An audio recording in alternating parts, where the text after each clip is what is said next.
TTD ల్యాండ్ను ఎందుకు బదలాయిస్తున్నారు అన్నటువంటి ప్రశ్నకు ఆయన సరైనటువంటి సమాధానం ఇవ్వనే లేదు.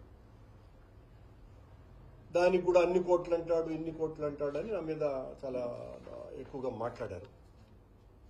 ఇప్పుడు కూడా మళ్ళీ చెప్తున్నటువంటిది నేను అదే, మీరు ఒక విభజన గీత గీసేసి ఉత్తరం వైపున చాలా పవిత్రమైనటువంటిది, దాని ఎదురుగా ఉన్నటువంటి దక్షిణం వైపున అదేదో పనికిమాలినటువంటి టీటీడీ ల్యాండ్గా చిత్రీకరించడానికి ప్రయత్నం చేస్తున్నారు అన్నటువంటిది నా విమర్శ.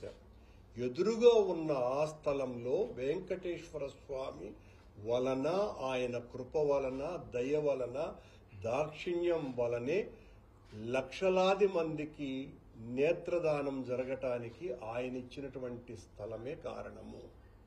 అలాగే వేల మంది క్యాన్సర్ రోగుల ఆరోగ్యాన్ని కుదట పడటానికి అక్కడ టాటా క్యాన్సర్ ఇన్స్టిట్యూట్ స్వామివారి దయ వలనే స్వామి స్థలమే వాళ్లకు ఇచ్చినారు అన్నటువంటి విషయం. ఈ వైపున అరవిందో హాస్పిటల్, ఆ వైపున క్యాన్సర్ హాస్పిటల్, అటు తర్వాత ముందున రూయా హాస్పిటల్. దాదాపు 70 సంవత్సరాలుగా తిరుపతి, రాయలసీమకే తలమానికంగా వాళ్లు చేస్తున్నటువంటి సేవ, తద్వారా కోట్లాది మంది అనారోగులందరూ కూడా రోగులుగా మారింది. అది కూడా టీటీడీ స్థలమే. మధ్యలో వేద విశ్వవిద్యాలయము, అది టీటీడీదే.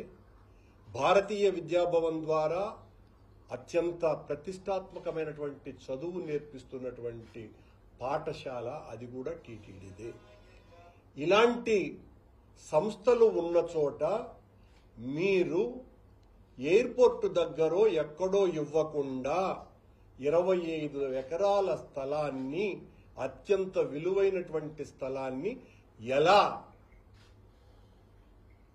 ఆ ఒబరాయ్ హోటల్ వాళ్లకు ఇవ్వటానికి టూరిజం వాళ్లకు ఎందుకు ఇస్తున్నారు అన్నటువంటి ప్రశ్నకు ఆయన ఒక్క సమాధానం కూడా చెప్పలా. అదే కాకుండా ఆ రోజున నేను ఎత్తినటువంటి ప్రశ్న, అంతే కూడా కాదండి, ఆ 20 ఎకరాలే కాదు సుమా, మీరు చెబుతున్నటువంటి ఆ ఉత్తరం వైపునే ఇప్పటికీ కూడా టూరిజం వాళ్లకు సంబంధించిన ప్రాంతీయ కార్యాలయం ఉంది. అక్కడ వాళ్లు నడుపుతున్నటువంటి హోటల్ మేనేజ్మెంట్ కాలేజీ ఉంది. అక్కడ టూరిజం వాళ్ల బస్టాండ్ ఉంది. అది దాదాపు 50 ఎకరాలకు పైగా ఉంది.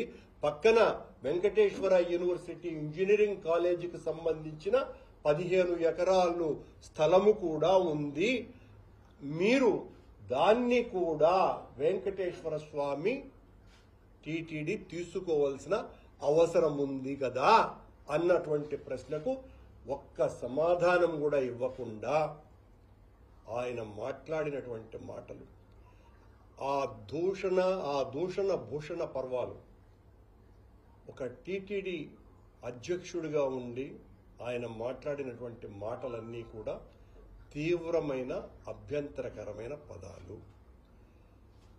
ఈరోజు అందరూ అనుకుంటున్నటువంటి మాట ఏంటంటే, ప్రపంచంలోనే అత్యంత ప్రతిష్టాత్మకమైన టీటీడీ పాలక మండలికి అధ్యక్షుడిగా అవ్వటం బిఆర్ నాయుడు గారు ఆయన చేసుకున్న అదృష్టం. ఆయన చైర్మన్ అవ్వటం కోట్లాది మంది హిందువుల యొక్క దురదృష్టం. ఇలాంటి వ్యక్తి చైర్మన్ గా ఉండటము అన్నది. ఇంకా ప్రజలు అనుకుంటున్నటువంటి మాట, బిఆర్ నాయుడు గారు చైర్మన్ అయిన తర్వాత గుడిలో వేద పఠనం, వేద ఆశీర్వచనం నిరంతరం జరుగుతూ ఉంటాయి. ఈ అదనంగా ఈరోజు కొండకు పోయేటువంటి భక్తులకు గుడి లోపల వేద పఠనం, వేద ఆశీర్వచనం తీసుకోవచ్చు. గుడి బయట టీటీడీ పాలక మండలి అధ్యక్షుడి యొక్క బూతు పంచాంగం కూడా వినవచ్చు.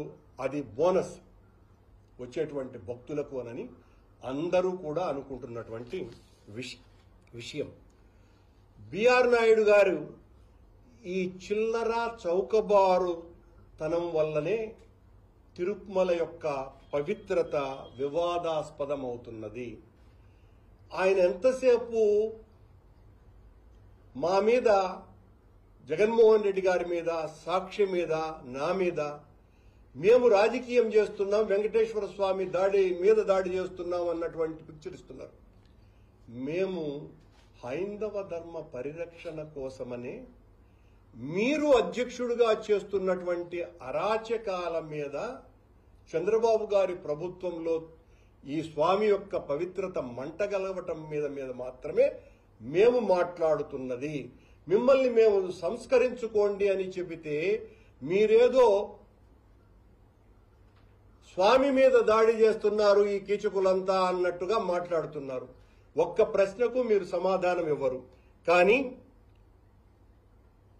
మీరు మా మీద నిరంతరం వ్యక్తిగత దూషణలకు దిగి, మీకు ఒక ఉదాహరణ కూడా ఏంటంటే నాయుడు గారు, ప్రత్యర్థిగా ఉన్నటువంటి మా మీద మీరు మాట్లాడటం బాగానే ఉన్నది, మీరు మాతో వదలటంలే.